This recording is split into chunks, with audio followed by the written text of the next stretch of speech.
Bismillahirrahmanirrahim. Assalamualaikum warahmatullahi wabarakatuh. Allahumma sholli ala Sayyidina Muhammad wa ala ali Sayyidina Muhammad. Dalam hidup ini kita pasti akan bertemu, akan berkumpul dengan orang baik yang kita kenal maupun yang tidak kita kenal, yang sudah akrab maupun yang belum akrab. Hendaklah di dalam kita bergaul dengan teman kita menggunakan bahasa yang sama-sama kita pahami, bahasa-bahasa yang sama-sama kita mengerti.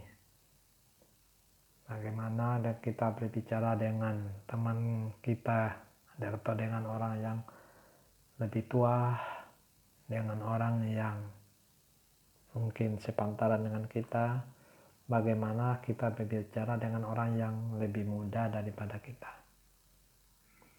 Jadi tiga itu harus kita perhatikan, dengan bagaimana kita berbicara dengan orang yang lebih tua, berbicara dengan orang yang sepantaran, kemudian bagaimana kita berbicara dengan orang yang lebih muda dengan kita. Bisa juga di sini kita perhatikan bagaimana kita berbicara dengan atasan kita, dengan orang yang satu level dengan kita, bagaimana orang yang berbicara dengan orang yang di bawah kita. Kemudian yang kedua, hendaklah dalam berbicara kita dengan bahasa yang lemah lembut. Lemah lembut bukan berarti gemulai kemayu ya, tapi lemah lembut. Kemudian tidak membentak-bentak, tidak berkeras-keras suara. Karena dengan bahasa lemah lembut itu menunjukkan kepribadian kita. Orang akan mengatakan, oh ternyata dia sopan ya. Kalau seandainya kita ngomong teriak-teriak, ngomong dengan dia itu susah, ngomong teriak-teriak melulu nggak sopan, seolah-olah tidak menghargai kan gitu kata orang. Kemudian yang kedua, kalau kita berbicara itu janganlah terlalu meninggi ya, terlalu meninggi atau melebih-lebihkan. Hindari berkata bohong, karena kebohongan itu mungkin bisa kita tutupi sekali dua kali, mungkin untuk selanjutnya itu akan terbuka kebohongan itu. Kita ngomong apa adanya aja ya, jangan terlalu meninggi. Kemudian yang perlu kita perhatikan juga seperti yang diingatkan oleh peribahasa leluhur kita, tong kosong nyaring bunyinya, air beriak tanda tak dalam ya. Jadi kadang wah dengerin aja dia ngomong apa, itu semuanya bohong kok. Mungkin dia tidak ngomong di depan kita, tapi mungkin dia ngomong di belakang kita kan jadi nggak enak, seolah-olah kita di depan seperti sang jawara, ternyata di belakang kita malah jadi bahan omongan orang. Jadi itu yang ketiga. Yang kemudian yang keempat, kalau memang tidak perlu-perlu amat kita ngomong, kita berbicara, atau tidak ada yang kita sampaikan, atau kita tidak diajak ngobrol, tidak diajak ngomong, ya lebih baik kita diam aja. Diam bukan berarti kita tidak tahu, diam bukan berarti kita pandai, diam bukan berarti kita bodoh dan sebagainya. Tapi mungkin itulah yang terbaik daripada si A ngomong si B ngomongnya ngalor ngidul, ujung pangkalnya nggak tahu. Daripada memperkeruh suasana, mendingan kita diam. Itu dengan bahasa lisan ya, kalau kita berbicara lisan. Kemudian kalau kita berbicara dengan bahasa tulisan, kan ada bahasa verbal dan non verbal. Sekarang kalau kita berbicara dengan bahasa tulisan, itu kita hindarilah menulis kata-kata yang menyinggung, yang memprovokasi, yang menyakiti hati orang lain.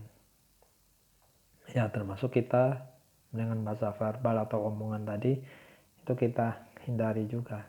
Janganlah kita ngomong itu menyakiti, menyinggung hati orang lain. Apalagi kalau kalau kita lihat di zaman sekarang, kita lihat minta maaf aja ya, di media sosial, kadang kita sulit membedakan Kadang kita bingung, ini fakta atau hoax, benar apa tidak ini. Ya, kita juga bingung. Nah, jadi makanya dalam berkata-kata, dalam membuat satu tulisan, hindarilah yang memprovokasi, hindarilah yang berbohong, karena yang perlu kita garis bawahi di sini, kalau kita berkata yang bohong, kalau kita menulis tentang kebohongan, dan kebohongan itu diikuti oleh orang lain, ya dosanya itu akan kita tanggung. Ya, nauzubillah min dzalik. Jadi dalam berkata, dalam menulis, itu usahakanlah ngomong atau berbicara apa adanya sesuai dengan fakta, sesuai dengan realita. Ya, seperti dalam kita lihat di media sosial, mungkin ada benarnya juga katanya, kata-kata orang di media sosial itu ada benarnya juga, tapi juga ada bohongnya juga. Jadi berhati-hatilah kita dalam mensikapi suatu masalah yang ada di media sosial. Karena sekarang kita tidak tahu mana sih sumber yang bisa dipercaya, mana sumber yang tidak bisa kita percaya. Ya. Jadi itu untuk selanjutnya kita mari berhati-hati dalam berkata, dalam bercakap, dalam menulis, baik itu di kertas atau di media sosial dan sebagainya.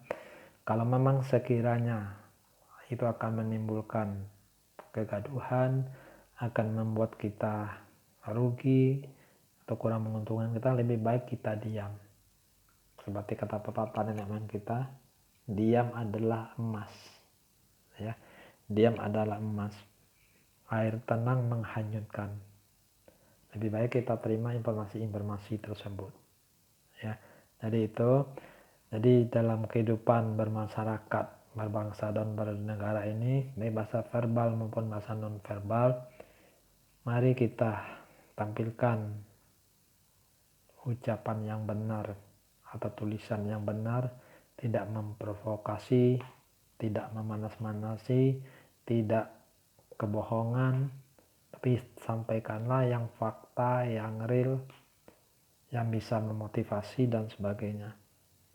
Kemudian hendaklah dengan bahasa yang halus, lemah lembut, ya. Kemudian selanjutnya itu usahakanlah jangan bahasa itu terlalu berlebih-lebihan atau mengada-ngada. Dalam bahasa pelajaran bahasa Indonesia kan ada kan apa sarkasme atau apalah namanya gitu. Jadi mari kita berbicara seperlunya aja. Kalau ditanya ya dijawab, kalau tidak ditanya mendingan kita diam. Jadi itu aja. Jadi mari kita berkata yang baik, atau kalau tidak lebih baik kata diam. Ya, minta maaf, bukan berarti saya lebih pintar, bukan berarti saya lebih bijak, tidak. Cuma itu sepengetahuan saya. Ya, jadi jangan dibully ya. Saya juga masih belajar. Semoga apa yang saya sampaikan ini bermanfaat bagi diri saya sendiri, bermanfaat bagi siapapun yang mendengarkan, yang menyaksikan rekaman ini. Terima kasih. Minta maaf terlebih dan kurang. Assalamualaikum warahmatullahi wabarakatuh.